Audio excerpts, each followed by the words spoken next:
गावकर. आजचा आपला व्हिडिओ जो आहे तो विटिलिगो ह्या विषयावर आहे आणि विटिलिगोवर सुद्धा जे पेशंट आमचे 4 सेंटरचे प्रश्न विचारतात ते फ्रिक्वेंटली जे क्वेश्चन्स येतात त्याचीच उत्तरं ह्या व्हिडिओमध्ये मी दिलेली आहे. तर कंटिन्युअस पेशंटच्या मनामध्ये एक फिअर असतं, एक दडपण असतं की मला पांढरे डाग येत आहेत, ते वाढत आहेत का, मी ट्रीटमेंट चालू केली. तर पेशंटचा एक व्ह्यू असा झालेला आहे कुठल्याही ट्रीटमेंटबद्दल, मग ती ॲलोपॅथी असो की आमची होलिस्टिक मेडिसिनची ट्रीटमेंट असो, एकदा ट्रीटमेंट चालू केली की मला डाग आलेच नाही पाहिजे. पण हे लक्षात घ्या, हे पेशंटनी पहिले समजून घेणं महत्त्वाचं आहे की हा एक ॲटोइम्युन डिसीज आहे. तुमचं शरीर कंटिन्युअस ट्राय करत असतं पांढरे डाग आणण्याचं, कारण तुमच्या बॉडीची टेंडन्सी झालेली असते की पांढरे डाग आपल्याला तयार करायचे आहे. आता ह्याचं खूप मोठं सायंटिफिक रिझन आहे, ते तुम्हाला टेक्निकली समजणार नाही. पण हे वाढण्याची जी शरीराची टेंडन्सी आहे तिला आपण हळूहळू कुठेतरी ब्रेक करतोय आणि ते रिपिगमेंटेशन तयार करतोय आपल्या औषधांनी. तर हे करत असताना तुम्हाला 1-2 डाग येणं अगदी साहजिक आहे. तर काही पेशंटला वाटतं की मग डाग येतात तर हे औषधाचा काय फायदा आहे.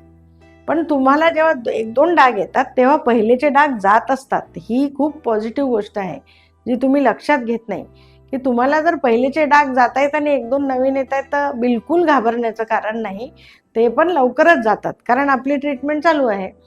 तर या पद्धतीने तुम्ही हे समजून घ्या की 1-2 डाग येतातच आणि जुने डाग जायला लागले तर त्याची काळजी करण्याचं कारण नाही.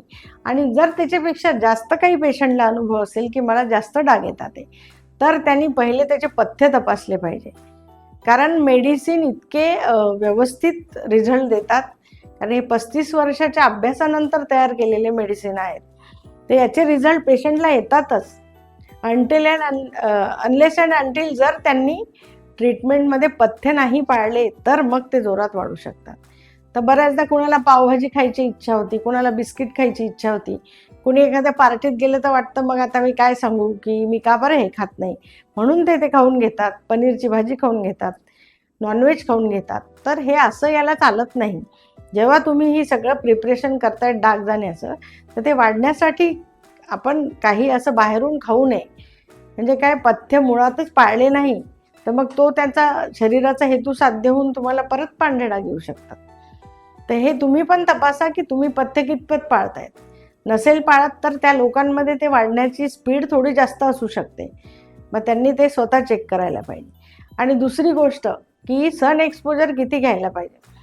आता मी बऱ्याचदा बघते की पेशंटला सन एक्सपोजर सांगितलं की तो महिन्यातले 15 दिवस घेतो, कोणी म्हणतो मी 12 दिवस घेतलं, कोणी म्हणतो मी 10 दिवस घेतलं. तर रेग्युलर सन एक्सपोजर घेणं खूप गरजेचं आहे. तुम्ही साधं उदाहरण घ्या, तुम्ही सायकल चालवताय, पायडल मारल्यावरच तुमची सायकल चालेल ना. तुम्ही पायडल मारणं स्टॉप केलं तर सायकल थांबेल की नाही. तसं सायकल असतं हे बॉडीचं, की तुम्ही कंटिन्युअस सन एक्सपोजर घ्या. आज घेतलं उद्या नाही घेतलं असं नाही चालत. कमीत कमी तुम्हाला अर्धा तास नाही बसणं झालं तर 15 मिनिटं बसा, पण बसा ना, रेग्युलर घ्या. जर सन एक्सपोजर तुम्ही आपल्या औषधांसोबत घेतलं तर तुम्हीच लवकर क्युअर होतात, तुम्हाला चांगले रिझल्ट येतात. आणि सन एक्सपोजर किती वेळ घ्यायचं, सन एक्सपोजर हे कमीत कमी अर्धा तास घ्यायलाच पाहिजे. तर अर्धा तास ते 1 तास सन एक्सपोजर तुम्ही घेऊ शकता किंवा सकाळी अर्धा तास संध्याकाळी अर्धा तास असं पण करू शकता. अशा पद्धतीने सन एक्सपोजर घेतलं तर तुम्हाला ते जे रिपिगमेंटेशन व्हायला पाहिजे ते व्यवस्थित होतं. आणि जेव्हा तुमच्या त्वचेवर सूर्यकिरण पडतात तेव्हा व्हिटॅमिन डीचं सिंथेसिस चांगलं होतं आणि तुम्हाला त्याचे रिझल्ट चांगले मिळतात. त्याच्यामुळे तुम्ही सन एक्सपोजर घ्यायला पाहिजे.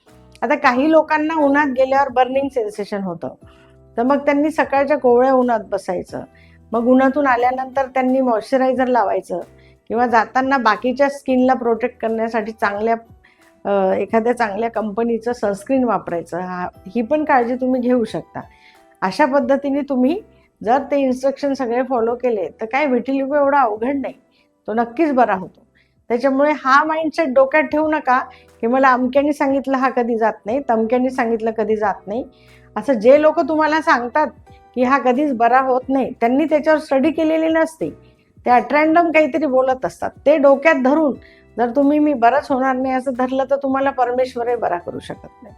त्याच्यामुळे तुमचा माइंडसेट पॉझिटिव्ह ठेवा, मग डॉक्टर तुम्हाला नक्कीच बरे करतील. तर अशा पद्धतीने विटिलिगोच्या पेशंटने स्वतः काळजी घेतली पाहिजे. थँक्यू.